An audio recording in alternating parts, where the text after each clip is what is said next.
Merci le Père pour cette possibilité de vous parler ce soir de l'adoration eucharistique. Dans l'Évangile aujourd'hui, Saint Jean-Baptiste voit l'Esprit Saint descend sur Jésus comme une colombe et il crie « Voici l'agneau de Dieu qui enlève les péchés du monde. » La colombe et l'agneau, peut-être les deux créatures les plus douces sur la terre.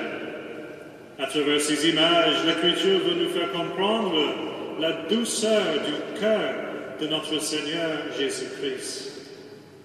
Et lors de la messe, le prêtre nous montre la Sainte Eucharistie et il répète ces paroles prophétiques de Jean-Baptiste. « Voici l'agneau de Dieu. » À travers la Sainte Eucharistie, nous rencontrons cette douceur du cœur de Jésus aujourd'hui. L'Eucharistie est un mystère d'amour infini. Nous savons tous que plus nous aimons quelqu'un, plus nous voulons être avec cette personne. La joie des parents est d'être avec leurs enfants. Deux jeunes qui s'aiment veulent se marier pour passer leur vie ensemble. L'amour cherche la présence du bien-aimé. Et ceci explique le plus beau mystère de notre foi catholique, cette présence réelle de Jésus au Saint-Sacrement, et la raison pour laquelle il reste avec nous jour et nuit au tabernacle. C'est simplement qu'il nous aime tant, qu'il ne veut jamais nous quitter. Une fois, Jésus a dit, « Là où est votre trésor, là aussi sera votre cœur. » En d'autres mots, puisque vous êtes son trésor, Jésus est là, en personne, avec son cœur brûlant d'amour infini pour vous au Saint-Sacrement. Le pape Jean-Paul II disait, « Le Seigneur Jésus a planté sa tente parmi nous et de sa demeure eucharistique, il répète à chaque homme et chaque femme ces douces paroles. Venez à moi, vous tous qui peinez et ployez sous le fardeau, et moi je vous soulagerai. » Le saint curé d'Ars, Saint Jean-Marie Vianney, pointait souvent le tabernacle en disant « Jésus est vraiment là, il est là, et si vous saviez combien il vous aime, vous seriez la personne la plus heureuse au monde. » Car le vrai bonheur consiste à connaître le vrai amour, un amour qui ne change jamais, un amour qui n'a pas de limites ni de conditions, un amour qui est toujours là, et cet amour est présent au Saint-Sacrement. Ils ont demandé au curé d'Ars, qu'est-ce que Jésus fait dans l'Eucharistie? Il a répondu, il nous attend. Et là, il répète son éternel appel, ne pouvez-vous pas veiller une heure avec moi? La présence réelle de Jésus au Saint-Sacrement mérite notre présence réelle auprès de lui. Et pour cette raison, l'Église nous a demandé d'établir des chapelles d'adoration perpétuelle dans toutes les villes du monde. C'est lorsqu'une ville a une chapelle ou une petite salle de prière ouverte jour et nuit avec l'exposition permanente du Saint-Sacrement. Et si chaque fidèle consentait à passer une heure par semaine avec Jésus, alors nous pourrions organiser toutes les heures du jour et de la nuit, de manière à ce qu'il y ait toujours au moins une personne avec le Seigneur. Et nous pourrions avoir l'adoration perpétuelle, cette chaîne de prière ininterrompue, ici dans cette paroisse. À Rome, en Italie, un monument est dédié à Victor Emmanuel et aux soldats inconnus. En hommage à leur vie, 2 soldats font une garde d'honneur jour et nuit devant ce monument, même en plein hiver. Mais ne devrions-nous pas donner autant d'honneur au Seigneur des Seigneurs et au Roi des Rois, non pas à un monument, mais à Jésus, vivant et vraiment présent au Saint-Sacrement? Et lorsque nous proclamons Jésus notre Roi, en lui donnant la gloire qui revient à son nom, alors il prendra possession de son royaume de paix et d'amour dans nos cœurs et dans notre monde.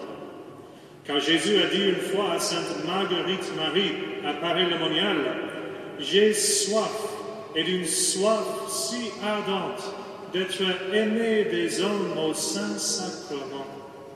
Voici ce cœur qui vous aime tant, je vous supplie de m'aimer en retour.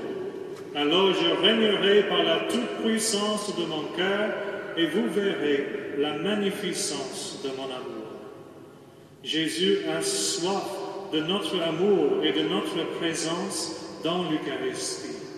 Et quand on l'adore, il fait des merveilles dans notre vie. Souvenez-vous de la femme qui était très malade dans l'Évangile et qui, en touchant Jésus par sa foi, libéra sa puissance. Elle dit, « Si je touche au moins son vêtement, je serai guérie. » Et elle était guérie miraculeusement à cause de sa grande foi. Mais dans l'Eucharistie, il y a beaucoup plus que le vêtement de Jésus. Il y a sa présence réelle. Et votre foi touche son cœur et libère sa puissance et son amour guérissant sur vous, votre famille et le monde entier quand vous venez à lui au Saint-Sacrement. C'est pourquoi le pape Jean-Paul II présentait l'adoration comme un service éminent pour l'Église et le monde, un service spirituel. Il a écrit, par l'adoration, le chrétien contribue mystérieusement à la transformation radicale du monde. Toute personne qui prie le Sauveur entraîne à sa suite le monde entier et l'élève à Dieu. Ceux qui se tiennent devant le Seigneur remplissent donc un service éminent. Ils présentent au Christ tous ceux qui ne le connaissent pas ou ceux qui sont loin de lui. Ils veillent devant lui en leur nom. En d'autres mots, chaque fois que vous venez devant le Saint-Sacrement, vous représentez la personne de votre famille, de votre paroisse, de notre monde, qui a le plus besoin de l'aide de Dieu et de la miséricorde divine. Et Jésus va leur donner la grâce dont ils auront besoin pour revenir vers Dieu notre Père. Dans l'adoration, on n'est pas là pour oublier le monde, mais pour transformer le monde et pour recevoir les grâces, pour être des vrais témoins de la bonne nouvelle dans notre monde. Mère Teresa de Calcutta disait que l'adoration était la source de sa vie de charité. Elle a dit que c'était parce qu'elle avait contemplé Jésus dans l'hostie le matin qu'elle pouvait le reconnaître tout au long de la journée dans les personnes les plus pauvres. L'adoration nous donne la vision spirituelle pour reconnaître Jésus là où il est présent. Et il y a quelques mois, le pape François a dit quelque chose de semblable à Assise, quand il a visité des orphelins. Il a découvert qu'il y avait une chapelle d'adoration perpétuelle dans la maison, et il a dit que si on adore les plaies glorieuses de Jésus qui restent présentes dans l'Eucharistie, il nous donnera la grâce de reconnaître ces plaies dans nos frères qui souffrent. L'adoration nous donne la grâce de vivre la vraie charité. Une heure d'adoration n'est pas difficile à faire, car Jésus est vraiment la personne la plus facile au monde à rencontrer. Vous pouvez utiliser un livre de prière, lire la Bible, prier le chapelet pour contempler Jésus avec Marie, ou simplement parler au Seigneur dans un cœur à cœur, en vous laissant regarder, aimer, saisir par l'amour du Christ. Il se peut aussi que vous soyez si fatigué que vous ne vouliez rien faire si ce n'est de vous asseoir et vous reposer, en ressentant la douce paix qui vient du simple fait d'être en présence de celui qui nous aime le plus.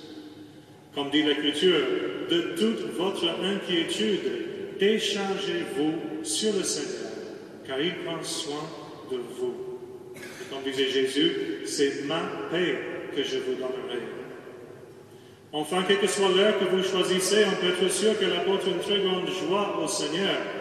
Mais je tiens à faire un appel direct pour les heures de la nuit, entre minuit et 6 heures du matin, car ce sont bien sûr les heures les plus difficiles de donner au Seigneur.